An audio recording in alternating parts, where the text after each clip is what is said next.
Part 3 of what it takes to be a champion. NBA Hall of Famer, one of the NBA's 50 greatest players of all time. The only player ever to lead the NCAA, NBA, and ABA in scoring.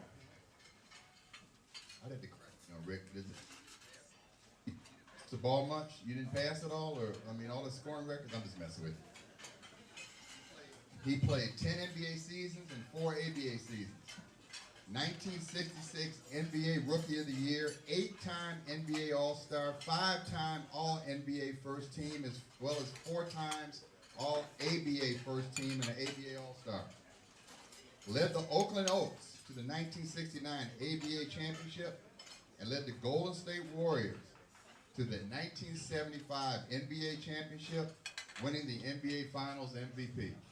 Part 3, what it takes to be a champion. Rick Barry.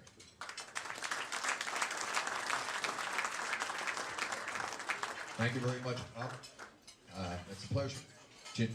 This boy cut out all the time. I want to get over here so you people can actually see, because if I stand back here, you can't see. First, thanks to Wintrust. We really appreciate your support.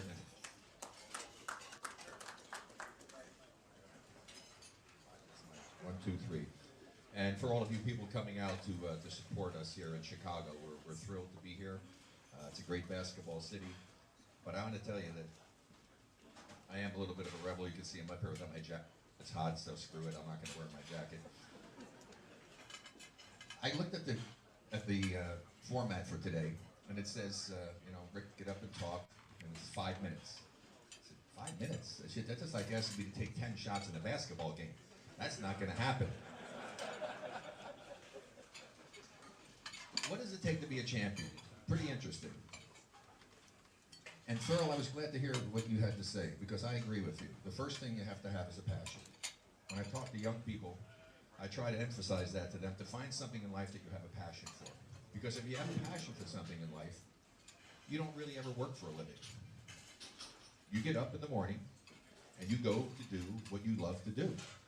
And if you're lucky enough, you can get paid to do what you love to do. I don't want to be someone getting up in the morning saying, I got to go to work today.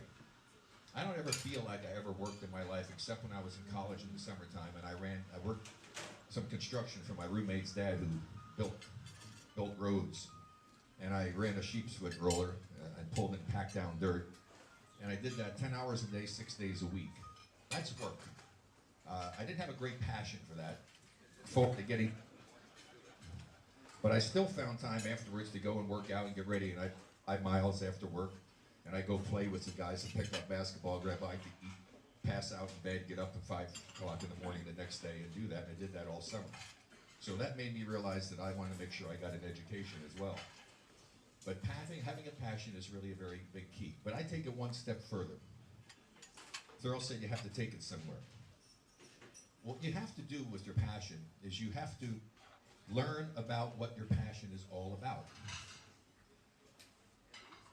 The reason you have to do that is that the fundamental principles of whatever you're doing in life, whether it's in business or in sports, that's the foundation that you put down, that you build on.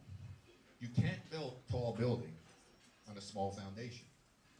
It'll go up so high and it's going to... So that's what I try to emphasize to people about how I teach my kids to play. I said, well, work on the fundamentals. Get that foundation built up. Learn as much as you can about it, because the bigger the foundation, the better the opportunity for you to maximize the full potential that you may have, whatever that profession may be. For me, I was blessed to have a dad who was a semi-pro player and coach, and he taught me the natural ability athletically, and having that great passion, and going in the summertime, and spending the entire day after getting breakfast and my mom to fix a lunch, and I'd go to the park, and if nobody was there, I would just practice all day long. If people showed up, we'd play ball. In the wintertime, I'd go out and shovel off the courts at the court outside the high school, and I'd play. Found a way to sneak into the gym and play by the light of the lights outside, just to be able to not freeze to death outside. But I did those types of things all the time. As I say, in the summer, spent all my time working at the game and trying to perfect my craft. And with that, the more time that you put in and the more energy you put into your passion, you're going to develop the one characteristic that I think is essential to really be great, too, and that is confidence. I really believe that confidence is the key to great success. You must believe in yourself if you really want to be great. I hear the word so often on television that it really there we go. Drives me crazy when I do that, just like this mic is. How many times do you hear it? Well, the pressure is really on. The pressure situation. The reality of it is, and I examine myself, is that pressure does not really exist in the real world unless you allow it to exist. What happens to you in life, and I'm sure all of you have faced this, you are faced with very critical situations where you're required to have to perform at a very high level. And there's a lot on the line for you. In basketball, you get down to the last 10 seconds of a game, it's a tie game, you're down one, whatever it may be, there's a lot of responsibility, a lot of expectations if you're an outstanding player. Those are situations where pressure could become a factor if you lack confidence in your ability. I can say that I never, my entire career, ever felt pressure on a basketball court. And I'm proud of that. Because why? Because I prepared myself and I had great confidence in myself. I really believed that I was either going to make the shot to win the game or I was going to put the ball into the hands of one of my teammates to give him a chance to win. If I could have had every game that I played in, come down to the last 10 seconds with the game on the line, I would have wanted the basketball in my hands. That would have been nirvana for me. That's what it's all about. And it all comes down to having that great confidence. Now, there's something else that goes along with the change. That's great to have individual accomplishment and to do well for yourself, but basketball is not about I. Basketball is about we. What we can do to win a championship. And the first thing you have to do is you have to put your ego in the closet. From the start of training camp to the end of the season. And that's one of the reasons why us having won the championship in 1975 was so significant, so meaningful to me. And believe me, I was so happy for you people in Chicago when Michael came along and got a championship. Everybody here in Chicago hated me for a lot of years. Since we knocked the Bulls off on the team, but everybody expected to be the champions that year. Sorry about that, Butter. And it's just so incredible to be able to do it from a team concept. I felt that when they say the greatest player is individual in doing stuff, and certainly Michael, the greatest two-guard, he's not the greatest player, two-guard to ever play the game. It's nice to have that, but if you don't have the championship, and I usually wear my ring, and I'm in depression because my ring fell off in my house somewhere, I have no idea where it is, and I'm depressed because I've worn it for many, many years. But winning the championship is what it's about in basketball. And the way that we won it in 1975 was so remarkable because we had such unselfish people. And you heard Spencer talk about Magic and the way that he had that enthusiasm for the game and helped change it. Well, that's the way it was with us. It was like a college atmosphere in 1974-75. Everybody on our team cared about one another. Everybody played as hard as they could possibly play. We were committed to defense. We were committed to doing anything necessary to be able to win. And it, to this day, is still the biggest upset in the history of the NBA. There's nothing even comparable to it. A team that wasn't even supposed to win the championship, we wound up not only winning our division, we won our conference championship against the Bulls, had to do it in game number 7, and I can go into a lot of stories about that whole thing, how I gave you guys a game in Chicago Stadium because I was stupid and didn't see the clock. And then I played like a brick mason. I was 1 for 14, I think, and going into late in the third quarter, the Bulls were beating us by 9 at home in Game 7. And I said, "Oh my God, this is going to be a disaster." And Al Attles had so much courage to take me out. He took me out of the game, which is the right thing to do. And he let me sit for a while. He let me sit for a lot longer than I wanted to sit. But my teammates did such an incredible job of holding you guys, Bobby. I think we held you scoreless for like 8.5, something like that. And when Al put me back in the game, I was able to still play well. Why? I mean, just think about it. I'm 1 for 14.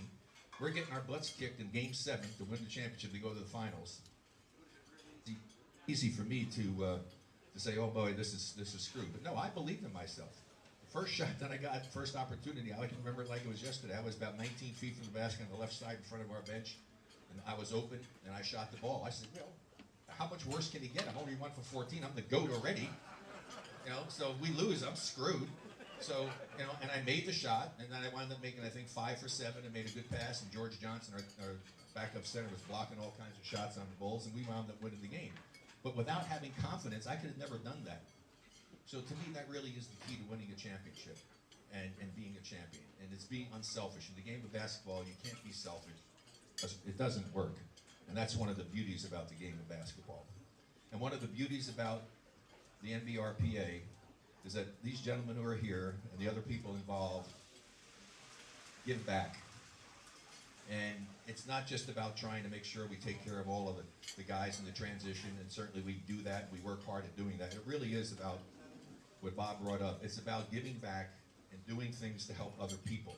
And that's one of the reasons I got involved again, because Arnie and his staff and the board that was on prior to my joining this year again have done a remarkable job to get this organization on the right path. And you people can be very helpful in that regard. Again, it's about trying to help others. And there's nothing more gratifying, at least I know to me and to the members of the board here, than to be able to do something to help out those less fortunate. We've been so blessed over our lifetime being a part of this incredible game of basketball. And to have the opportunity to do the types of things that our organization is doing is very, very meaningful. So I'm really excited to be back on the board. I look forward to the next 3 years of being on the board and doing as much as I possibly can to assist, and any assist that you can give to us in that regard.